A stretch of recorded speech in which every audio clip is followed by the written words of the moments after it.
Greetings, kind viewers, and welcome to today's Animal World, Our Co-Inhabitants, featuring Animal Place Sanctuary and Education Center, a nonprofit shelter for abused, neglected, and abandoned animals in Vacaville, California, USA. The facility was founded in 1989 by vegans Kim Sterla and Dr. Nadim Buyuk Messi, who at the time was a veterinary science professor at the University of California, Davis, USA.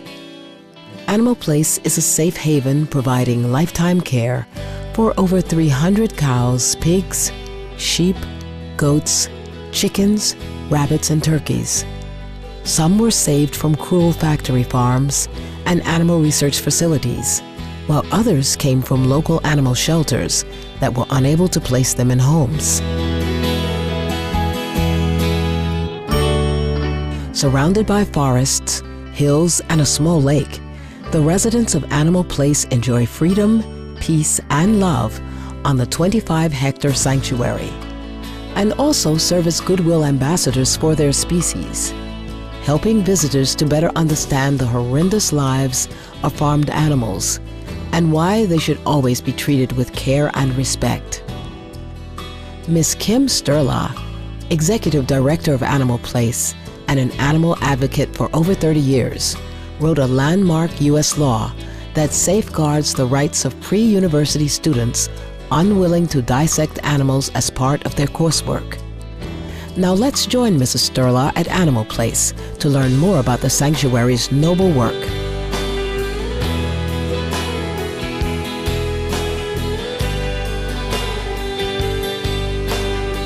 We work closely with humane societies and animal control agencies when they do cruelty impounds. We will take those animals. They come from slaughterhouses. They come from auction yards. They come from factory farms. We've been able to go into factory farms and rescue a couple of thousand egg-laying birds at a time. They've come from research laboratories. They really just come from all over. One of the few such facilities in the United States, Animal Place, is run by a group of passionate animal advocates dedicated to bettering the lives of our fellow beings. It started just actually 20 years ago this year. We're having our 20th birthday right now. Well, the first 10 years, it was really just a couple of us, myself and the other co-founder, and we just did it all out of pocket because we were both working full-time and did all the work ourselves. And then slowly, we built up the organization. Kim next shares with us an unforgettable experience that motivated her to start Animal Place. I used to run a humane society and an animal control agency where it's primarily dogs and cats that we're taking in. And at that point, we got in a pig. We named her Zelda, and she was this little piglet that one of our officers picked up. She was a stray. And I'll never forget the day he brought her into our shelter, and she was screaming madly. And this is before Animal Place, before I co-founded Animal Place. And we all gathered around Zelda, and she was unique. And we all kind of took our lunch breaks and would share our peanut butter and jelly sandwiches with Zelda. And then our adoption staff tried like mad to try to find a home for her. At that point, the shelter, before I became the director of it, was serving meat at their fundraising events. And that month, we had a big event trying to raise funds to expand our dog kennels, and they served ham. That schizophrenic attitude we have of animals that, you know, dogs we pet, cats we pet and take care of, and pigs and other animals we eat. Zelda, however, came into the Humane Society as a rescue, so she had value. But the other animals that they were buying at the supermarket to have at the event did not. And it was very apparent to me over 20 years ago that we needed to do some very serious outreach to people about farmed animals, that they're sentient beings, and they deserve equal protection to companion animals. When we return, we'll continue our talk with Kim Sterla, co-founder and executive director of Animal Place in Vacaville, California, USA. Please stay tuned to Supreme Master Television.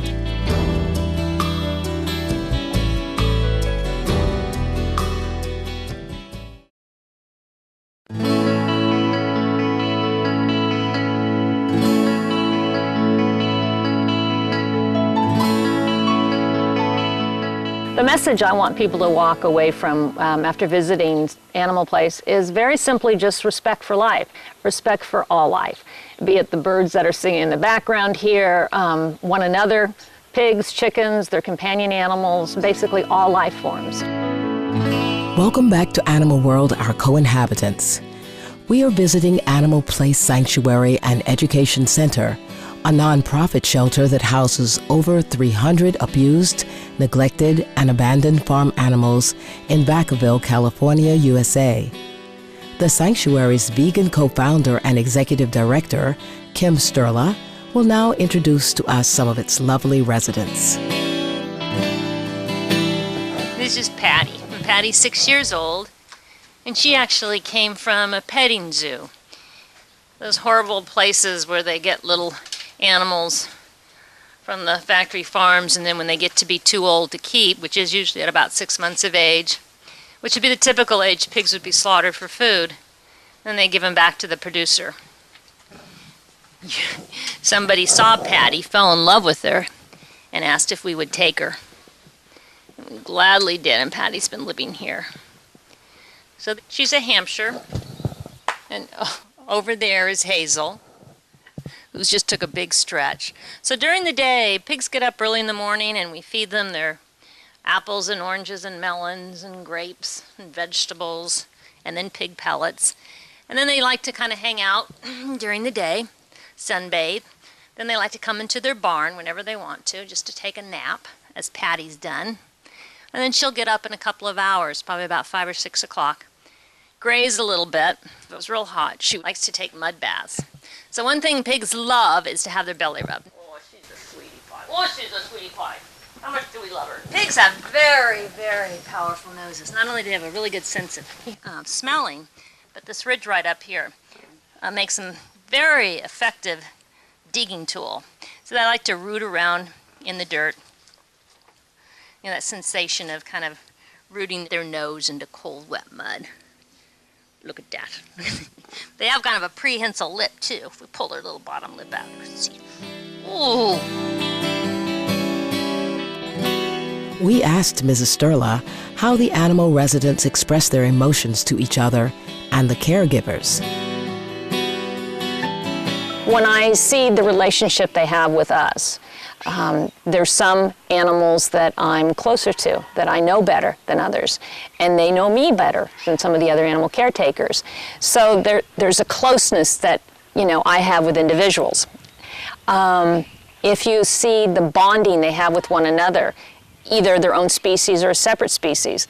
There was one day when, actually when we were filming our documentary, and Joe, who's since passed on, is an old Jersey cow, and he was sitting down, and then Lulu, an old sow, walked by him. And since Joe was sitting down, the big steer, and Lulu, the big sow, walked by him, they were eye to eye.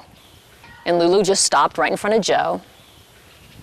Joe just stood there for a moment, then he leaned in and started licking Lulu's ear for about a minute. And then he stopped, pulled back, because Lulu had her eyes closed. She was in seventh heaven with that. She waited to make sure Joe definitely wasn't going to, start that activity up again, and then she just walked on. So that's kind of the communication between different species. Animal Place regularly conducts workshops and programs for children and adults that advance the ideals of compassionate living, love for all beings, and veganism. We do a lot of outreach. We produced a documentary, The Emotional World of Farmed Animals, that we had aired on PBS. We have a teacher's guide that we distribute free to teachers throughout the country. And on-site, which is really where our most powerful programs occur, we have farm tours for the public. So they come and not only meet the animals, they hear the stories from where they came, they learn about factory farming practices. We certainly actively promote veganism, and we also have veggie cooking classes here, and we have sponsored for 6 years the Veggie Cook-Off event. So our programs are quite broad. Some of Animal Place's other laudable projects include Food for Thought, adopting an animal-friendly menu. This initiative asks animal welfare organizations and societies around the United States to consider serving only vegan or vegetarian food at their events, such as fundraisers. The ABC, or About Building Compassion program, seeks to promote the idea of kindness to farmed animals in schools. Another way in which Animal Place reaches out to the community is by offering a diverse array of books, pamphlets, and fact sheets that can be downloaded or ordered online from their website.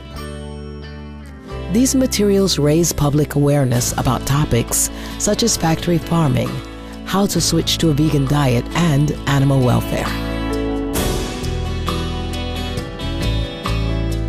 We are sincerely grateful for the work of Animal Place and other sanctuaries where homeless and rescued animals can live safely and securely for the rest of their lives. Kim Sterla, Dr. Nadim Buyuk Messi, and other staff members of Animal Place deserve our applause for their compassion for our fellow beings and for giving its residents a chance to start a beautiful new chapter in life. Friendly viewers, it has been a pleasure having you with us today on Animal World, Our Co-Inhabitants. Please join us again tomorrow for part 2 of Animal Place, a loving refuge for farmed animals, and more of our interview with Ms. Kim Sterla. Up next is enlightening entertainment after noteworthy news. May all beings on our planet be loved and cared for.